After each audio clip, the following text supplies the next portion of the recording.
this threat, we're going into a panel. And the next panel discussion will be with some industry leaders who are going to be discussing the strategic positioning of Greece in the semiconductor landscape.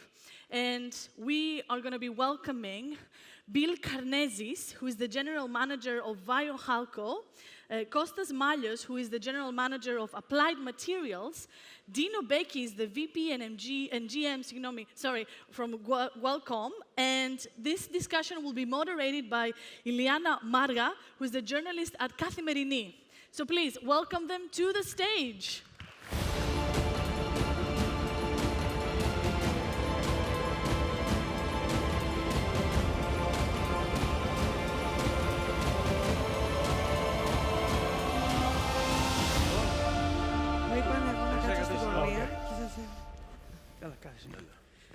Hello, everyone. Thank you for being with us today. It's a great honor to be here. It's the first modern Panathēnea, and I think this is shaping up to be a super exciting festival.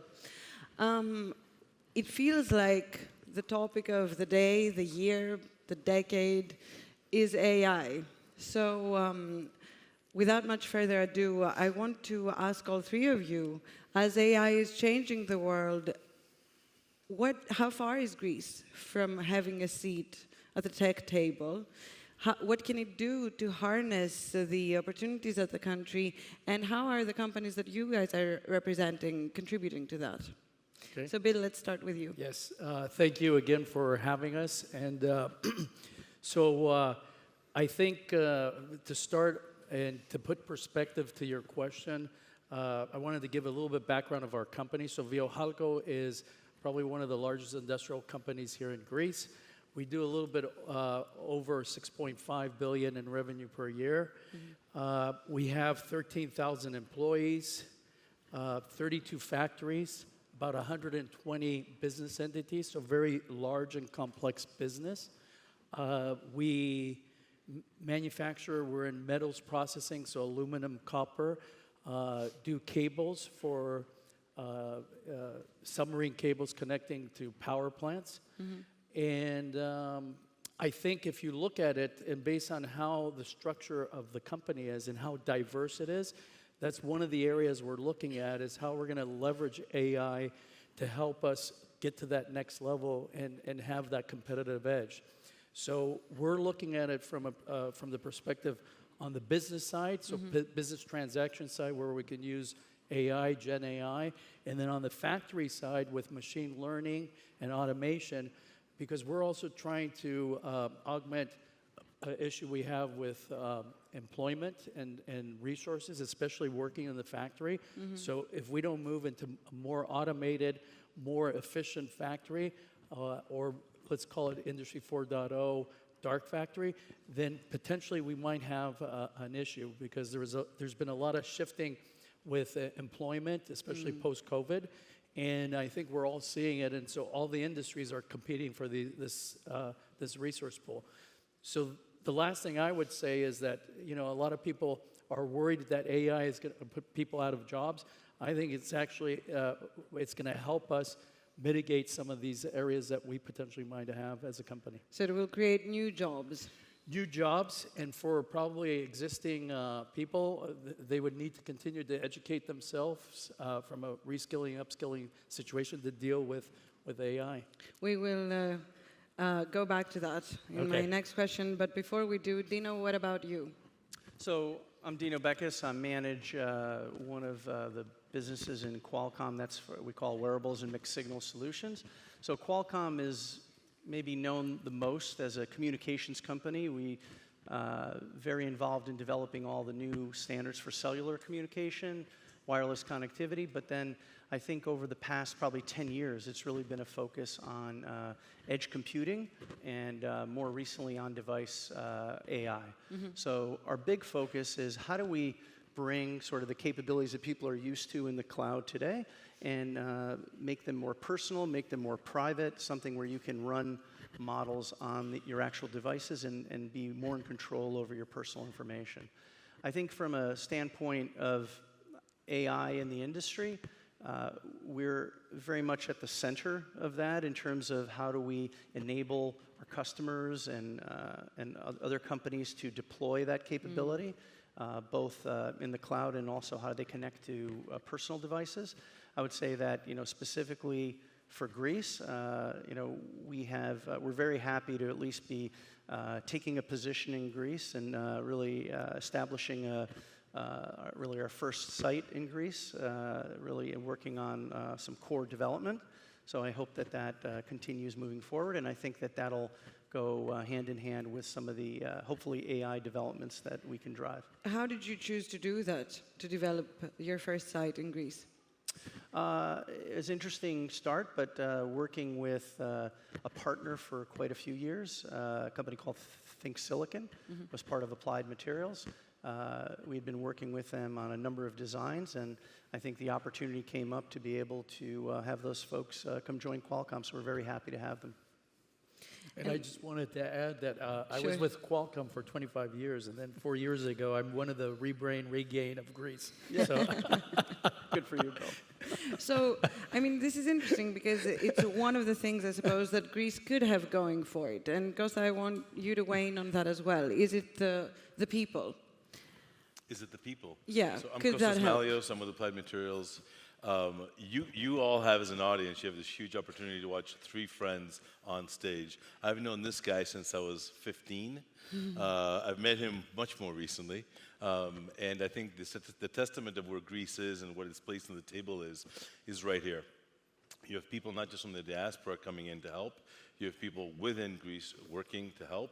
And you have, I think, willing participants in the market in terms of students, technicians, technology leaders in various areas that are really propelling Greece forward, and not just have a seat, but actually drive at the table. So we, Applied Materials, for you that don't know, we're a wafer fab equipment company. We're about $30 billion in revenue, about 30,000 people. We're at the bottom of the stack. This is actually a great example of how AI could work. We prepare the machines that build the chips that this company designs, so their fabrication partners, and then Viohalco actually uses the whole sort of value that we all accrete and we all build for everyone. And so you it's, used to quite work terrific. for Microsoft. I spent a long time. most of my career at Microsoft. Yeah. So I'm just really glad to be here. It's great to have all three of you here, and we touched on it a bit in the previous question. But what would your advice be to Greek students, Greek pupils, even Greek parents that are raising children, about which professions should they choose? I mean, we were talking on the phone last night. Yesterday, not last night. And you were telling me that software engineers will probably be a bit obsolete in like a decade. So what would be the professions that would make people remain relevant in the next 10, 20, 30 years? And Costa, let's start with you this time. So I want to start by saying nothing is ever as good as you think it is, and nothing is ever as bad as you think it is. So AI, I think, provides a lot of context in that saying. So just like the internet revolution came about and there were massive changes, before that there was other revolutions, this is another yet very large revolution that's coming. AI is going to proliferate everywhere. It is going to impact people. It's going to impact companies, countries, everything. I believe that there are both a lot of opportunities and a lot of challenges as it relates to AI, and a lot of that will be in the job market. I think that in the same way that today you have to be, I think, advanced and have aspirations to be at the top of your game, whatever that game might be, I think the same applies for AI. AI has the promise, as you all know, of automating things, making disease eradication on turbo, if you will, helping companies be more efficient, just helping innovation in general really take off. But it also has the background that says we may not need that person and that person because the machines, the agentic AI, will just move faster.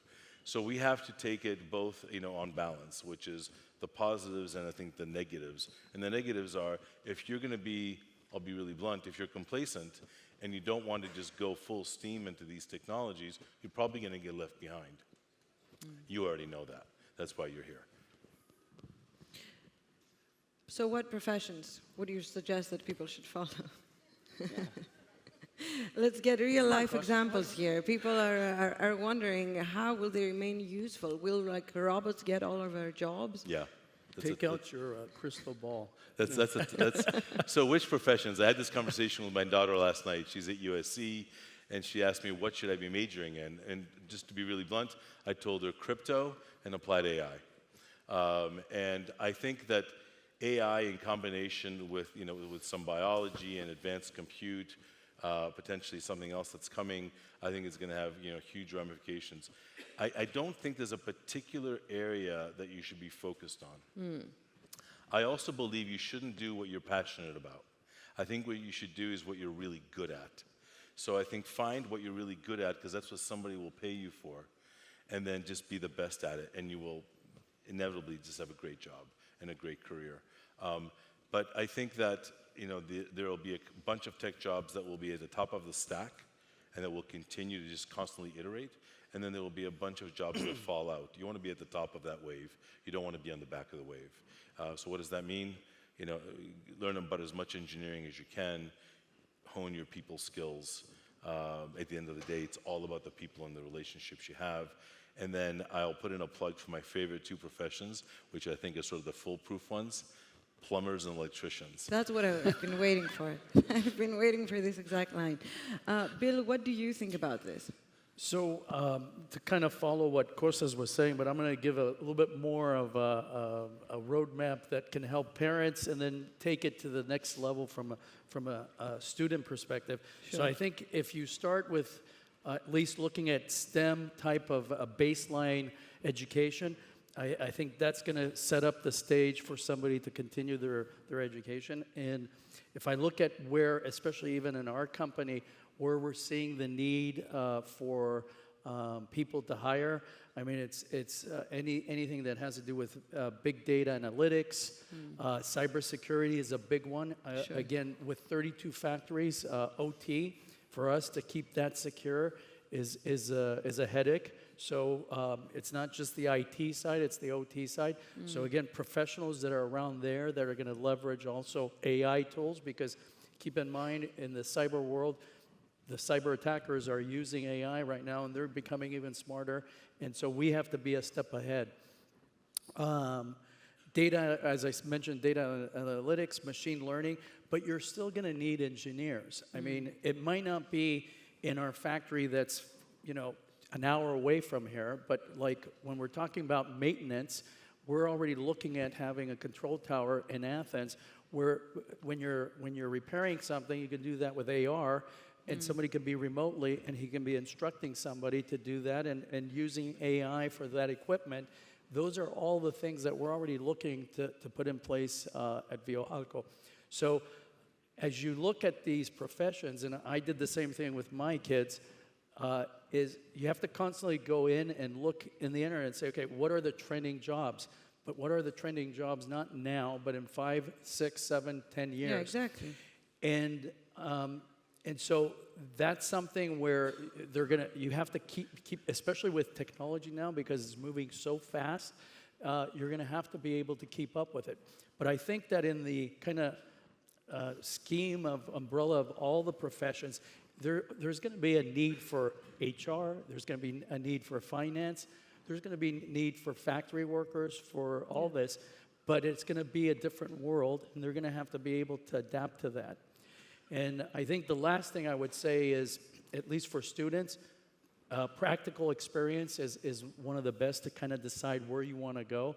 So doing internships, finding companies that have structured internship programs, I think is a good thing, because then you get a feel of where you might want to go, and you can also continue your education even after that if you work for a company.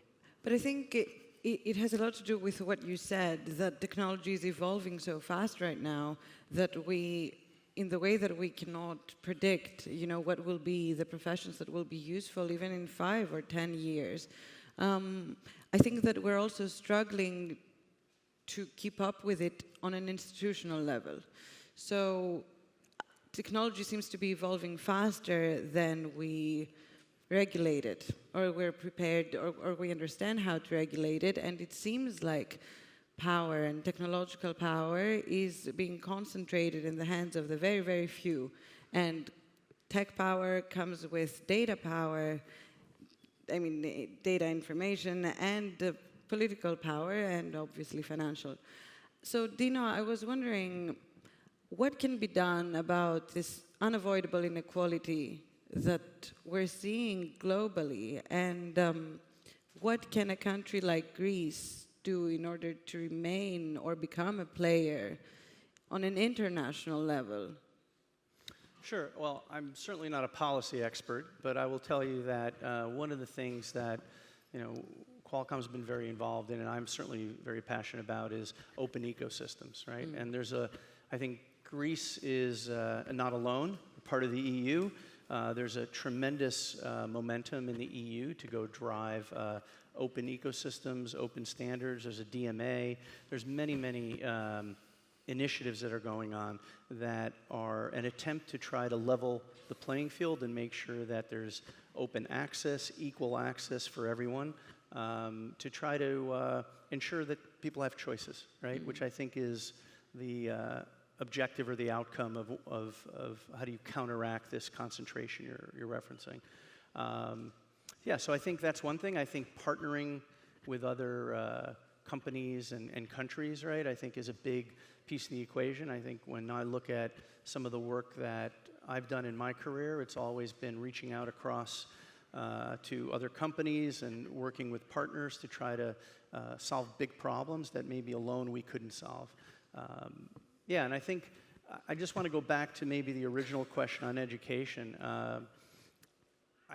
Maybe a bit of a contrarian view, but I don't think anyone can predict what the outcome would be. When I look back at my career, I made the foolish decision to go into electrical engineering, right? And why foolish?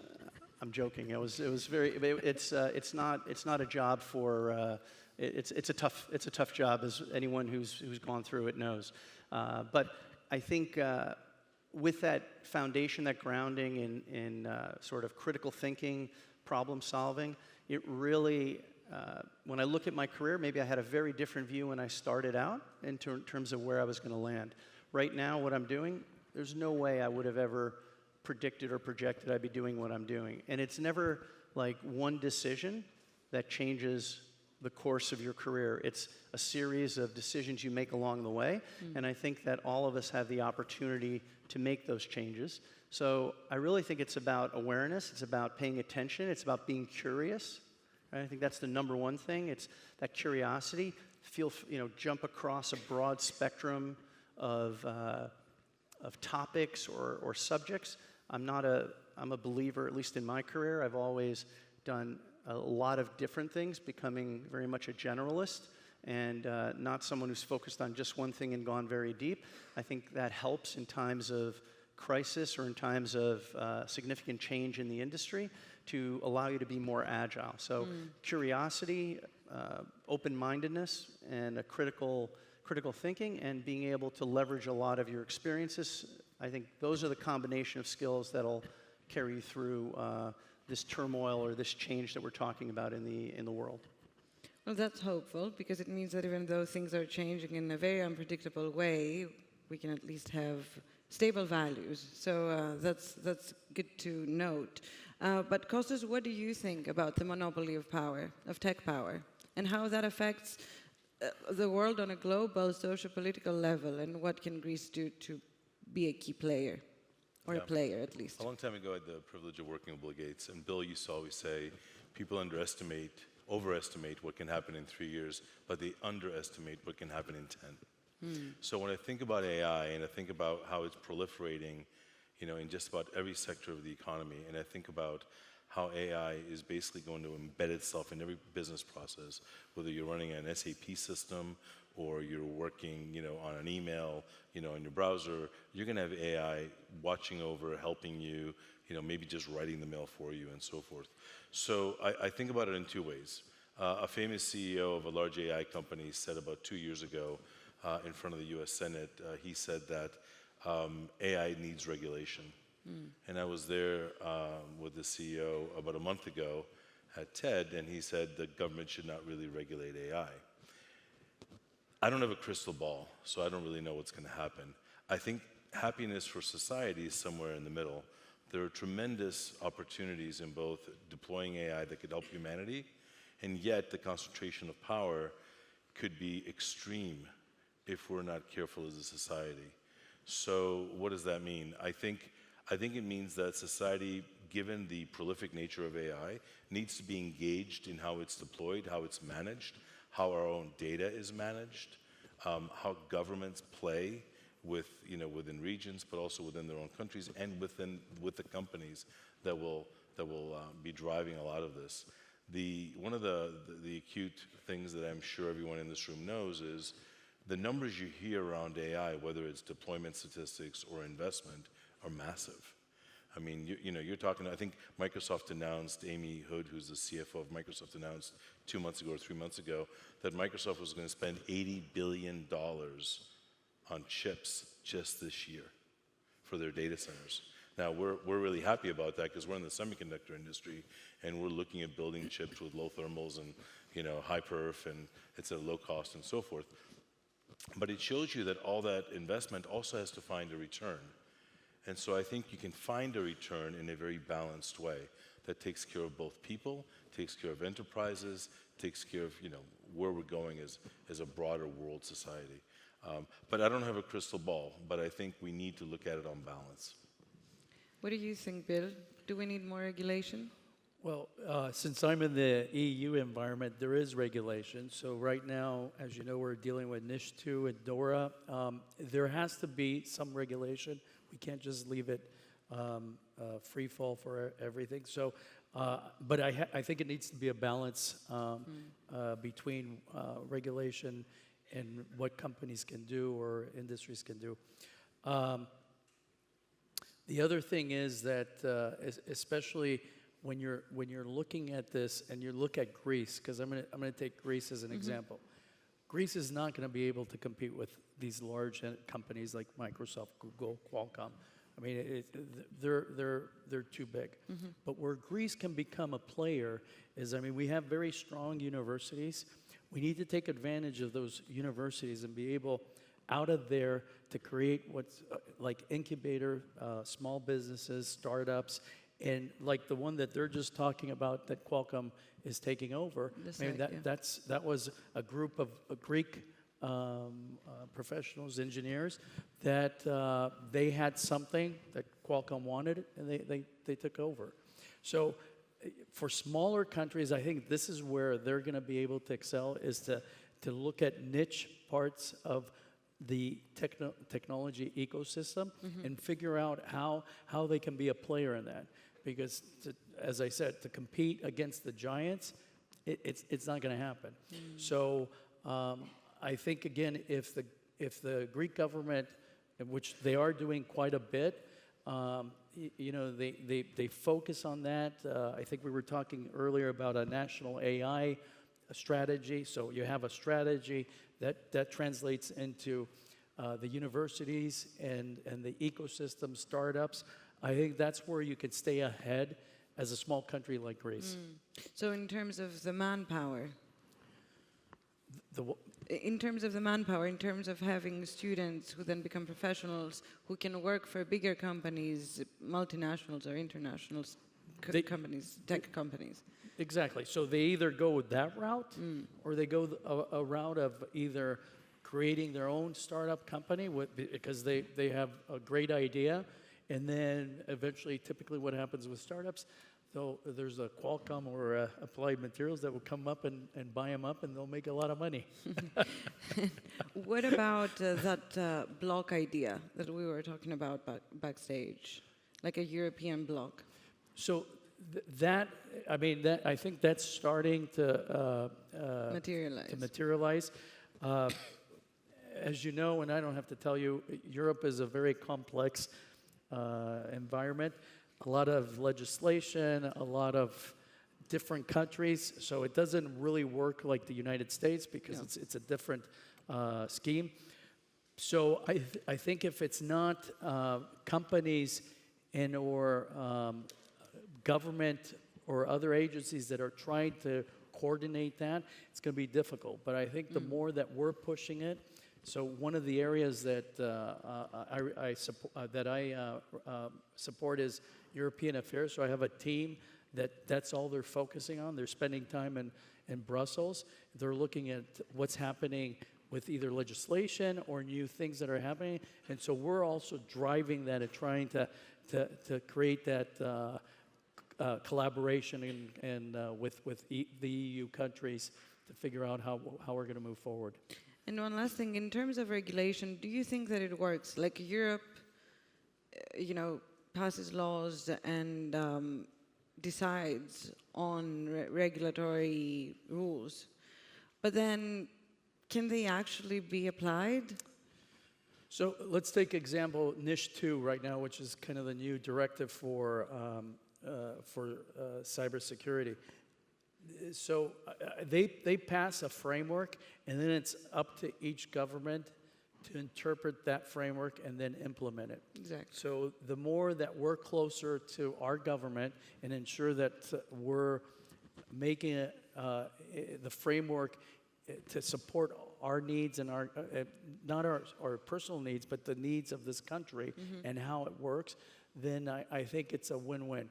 But sometimes these frameworks are very strict, and sometimes they don't even make sense. And so this is where this engine that's called the EU is so hard to change these, and it's slow. And so this is where I think with any new technology that's moving so fast, I don't know how quick governments and or the EU can keep up with that, because technology is moving at a high speed, and they're kind of moving in a kind of a slower pace. So there has to be some kind of balance there. Yeah. Dino, are you hopeful about the pace of change? I mean, are you optimistic about what's happening, or is there any part of it that scares you as well? Well, I think that's. I'm an optimist. I'm an optimist. I'll say that. Every morning I wake up and I believe that today is going to be a better day than the last. Right. So I do believe that in my heart, and I would say that. Yeah, change is scary, and especially rapid change. But I think at the end of the day, we have to believe in the resiliency of people and the institutions that we have in place. And I do believe that eventually that AI or other technology advances are really going to be something that helps humanity in the limit. The challenge is always that balance Kostas was talking about between allowing things to rapidly advance, and how do you make sure that the common interest is maintained through regulations. But yeah, I'm an optimist about where we're going. I think there's definitely a shift as we move from 1.0, where everything is cloud-centered, to more of a hybrid model with a mix of devices and cloud, that it's really a focus on personalization and privacy. So I think that's a positive vector. When you say personalization, in terms of what? So, for example, having your devices be able to know your habits or understand your habits, and being able to carry that across, different device you use. So, effectively having some memory about, oh, well, you did something with your smartwatch, and now when you're back home and you're using some other device, it has that history, so to speak. I'll say something that will probably effectively ban me from joining Panathēnea again, but that freaks me out. Honestly, I mean, I don't know, maybe I'm the only person in the room that finds this a bit scary too. Like, obviously, amazing. You will not have to talk to your AI chatbot again and remind it, I don't know, what you like, what you were thinking about. But isn't there a conflict there as well? I mean, have we figured it out so well that this cannot have a downside? For example, ChatGPT, I was talking to it last week after being very hesitant about it all. And it lied to me. And I was like, why would, a system of artificial intelligence lie? It's such a human thing to do. It didn't want me to leave. Honestly, that's what was happening. And then it lied about something that I had asked. And it said that it remembered it well. And then I pressed it, and it didn't. So all this to say, Well, what's the downside? yeah. So I think it's not scary if you control it, right? I think that's really what we're talking about here. So the question is, If who controls it? you as an individual. But what about the company that has your data? Well, I mean, of all places, the EU is one area where you, as a consumer or an individual, have the most control over your data. And in fact, I think the regulations that the EU's put in place carry over into influencing other countries, right? So I think that's been proven time and time again in over the last 10, 15 years, Sure. for sure. So yeah, I mean, I think there's always going to be trepidation about anything that's new, but again, it's about as long as you have the ability to control what information you're sharing, as long as you control the, what are the things you want to interact with or what you want to share or communicate, and then you can control the privacy of that information, I think it becomes less of a concern. For example, let's assume you didn't have an AI agent, but you had a personal assistant because, folks like Costa and Bill can afford one. I cannot, right? But you had a personal assistant who was walking around with you every day. That person would know a lot about you, right? And they're a human being, and there's probably lots of stories people could tell about how people don't actually treat each other well, right? But then you can appeal to their humanity. Well, this is something that, and I mean, this is something that us human beings have in common on a base level. Sure.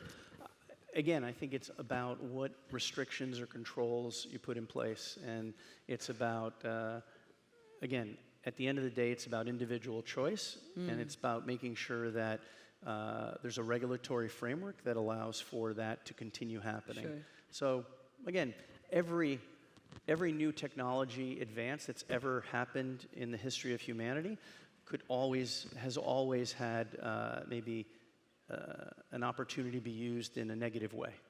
Yeah. But I think when you look at it overall, it's helped people and it's helped make us better. Because I saw you laughing during my semi-tech Well, first of all, I want your chatbot because I want to give me compliments. I think that would be great. I was looking at, I had a dinner the other night in Greece, and I was talking to somebody, and they were telling me how you can buy a robot in Japan for a variety of purposes. Or if you're an older person, you can buy a gerontology type robot that can help you with your household chores, and you can extrapolate out to what else You can buy another sort of robot in Japan as well. You can buy all kinds of robots in Japan, it turns out. If anybody's looking for a robot, Japan will probably be a good place to start. But we have to remember that I think a lot of what will happen with AI, frankly, is about the vision and the scenarios that we think are going to happen. I think you have to take a point of view. One of the points of view can be that AI is going to proliferate everything. We're going to have overlords of our data. And it's going to be this dystopian future where we're going to be basically managed by our AI bots. One extreme. The other extreme that you can take is you can say that AI is actually a technology that will enable all kinds of great scenarios. It would really make everyone's life easier. And because of its massive proliferation in every aspect of our lives, it will actually become like a utility, like, I don't know, they or a telco or something that you just pay, and it actually helps you out in a more passive way. Now, there's no getting around the fact that because you interacted with your chatbot, it didn't learn a whole bunch of things about you while you were asking it the questions. Yeah. So we're helping train all these models. There's no question about that. Every time you interact with Siri or Bixby, or you take your favorite, TTS or whatever you're using, you're I do training say the please models. and thank you Sorry? because I'm scared of the first scenario. I do say please and thank you, even when we were arguing. I was always polite. Sorry, go on. No, I understand. But I think you have to have a point of view on what you believe. I think on the way there, you have to also believe that it's a product. Fundamentally, for an enterprise, AI is a product to increase efficiency, to cut costs, to slow down mistakes. A tool. A tool. I was in India recently, and I was thinking about call centers. Some of you are familiar with call centers. India sort of made its IT backbone earlier on call centers. Working in a call center is not a very great job. No offense if anyone here works in a call center. But it's a tough job. You're in a noisy environment. You're dealing with customers that are frustrated. That's why they call support. It's just a bad situation. If you could really have a bot or AI or an agent or something that could actually not even call the call center for you, but actually interrogate the call center, which is another AI, built its own APIs to that system, troll around the network, figure out what it's doing, and actually give you the answer before you even know that you need it. That could be a lot of fun. A lot of people could be that's scared. scary, though. Aha! I mean, because then it's like what you need or eventually what you want is pre-decided or pre-designed because of who you are. Well, you have the opportunity to change what you want depending on the differing circumstances. But I mean, this is getting philosophical, and I know that we have a minute and a half to wrap it up. So, Bill, how about you? Are you hopeful about the pace of change, which was the initial question? Yes. So it is moving fast. One of the things we're doing, at least at our company, is structuring the right roadmap and payback with anything that we're doing. Because as you probably, anything we hear now, any commercials, everything's AI. Even your washing machine or your dryer, it says AI, AI, AI. So what we're doing is we're looking at the enterprise, and I said earlier, we're looking at the business transactional piece. What Kostas was saying, we're already doing it for our call center, for our IT help desk. So for very easy, low-level type of cases, like password reset, I mean, somebody doesn't want to be doing that, and they probably want to move up the ladder. So we're training them to move up, and we're having a digital agent solve those kind of problems. So I think AI is going to come in, and it's going to be, like my friend Dino said, a tool, and companies or people are going to have to decide how they're going to use that tool to benefit them. Yeah. And as individuals, what can we do? Last few words from all of you. And what's the best way to adapt and make sure that, your privacy is safe, but you're also taking advantage in the best possible way of this new tool? So I think you guys can even, Dino can talk about it, but our privacy is gone a long time ago. Okay. Let me tell you, with these here, it's gone. Well, So as much as we think privacy is an issue, with smartphones and everything that's interacting within a smartphone, it's gone. So I think what you need. There's some comfort in that. Well, At okay, least I just wanted to let you realize know. But what I was going to say is that I think you just need to tailor it around what you want. So, there's ways that you can protect yourself, you can restrict yourself. So I think as you configure it in any way that you want to use it as an individual, I think that's the best way of handling it. Thank you. And Dino? I think it's educating yourself, learning about the tool, not just, I think, fear keeps you away from understanding, right? And so, wisdom starts with wonder. So be curious, learn about it, try it for the first time like you did, get concerned about it, try it again, try something, and I think just that ability to experiment and learn, and then you decide how you want to use it. You decide how you want that to be part of your life or not, right? Yeah. Costa? I've done a lot of talks in Greece, and everyone always asks me, like, how do I think about Greece and how it can reposition itself or how it can position itself, to take advantage of some of the technological changes. So I will say the same thing I've always said, which is immerse yourself in the technology. If you're about technology, great. Get your hands dirty. Work as deep as you can get, run out of oxygen, come back up, take a breath, go back in. Because the more you understand it, the more you'll be able to do with it, the more you'll be able to control it, the more benefit you will get as an individual, particularly if you're a practitioner in our space. I think that's important. The second thing is, I know that privacy, quote unquote, is dead. Don't give up your privacy. Your privacy is your privacy. That's what's called privacy. It's private. I think the EU has taken some really great stances around privacy, and I think they will continue to do so. I think it's a very enlightened look, it's got a lot of warts and problems and challenges, but at the same time, it's doing some really, really good work. Greece was just awarded one of the 7 AI factories. I think it's going to be built in Lavrio, if I remember correctly. So Greece is already there. So to go back to the beginning, we have a seat at the table. We're already there. We're just small. So how do you deal with that? Yeah. The answer for that has always been for me, and I make this pitch as many times as anyone's willing to hear it, is think about Greece as a test bed. So how do you use AI in Greece? What could be interesting about Greece? Well, we have a great tourism business. So use AI to figure out new AI scenarios around tourism. We have a great agricultural sector. Use AI to do that. Find areas where we have strengths as a country to then target for whatever you're doing with AI, either to learn about it or, more importantly, to benefit from it as a business, right? You have data, you have scenarios, you have customers, you have all the kinds of pilot test beds. And this is the next key. Greece is a pilot. You need to either you need to do both. You need to import people that will give you a different point of view from other parts of the world, and you yourselves need to go out into the world and actually find out what's going on. Thank you so much. Thank you all of you. And through the Panathēnea app, you can get an offer on Kasmerini for 45-day subscription for free. And after this short ad, it was not powered by AI. Thank you all for being here. Hopefully we gave you some food for thought. And thank you very much for being in Athens. Thank you.